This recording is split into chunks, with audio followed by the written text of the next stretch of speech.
Okay, so let's talk about some of these conditions that you're trying to put forward, and municipalities specifically, because you're saying, well, listen, if the provinces won't work with us, the municipalities perhaps will. I'd like you to listen to Mayor Tom Marakis of Aurora, Ontario, north of Toronto. Here's what he told me about the conditions the federal government is putting forward for this infrastructure money. To me, I feel like they're micromanaging a little bit too much. We're moving forward with eliminating minimum parking requirements in our major transit station area. We're moving forward with, as of right, 4 stories on our main corridors. And we're also moving forward with looking at implementing the 4plexes town-wide. But now, that doesn't mean that every municipality should do it.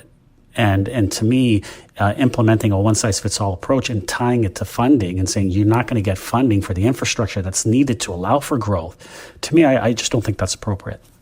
In fact, Minister, he told me that the federal government should stay in its lane and that it's municipalities' jobs to do this kind of planning. What do you say? Well, let me first of all say to the mayor, I am so glad that he recognizes that it is time to do away with minimum parking requirements near major transit. I am glad to hear the mayor embracing gentle density.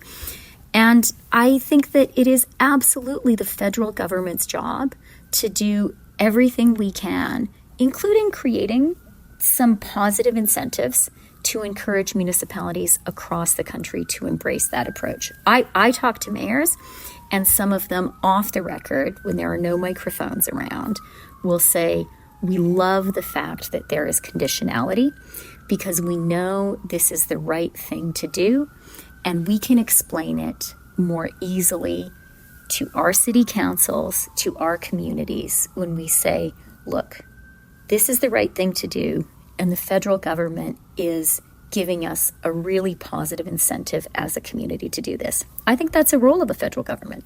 This is the role of the federal government. Well, I think you would at least acknowledge, even if some mayors are telling you privately they like it, that there's a bit of a debate there. But I want to move on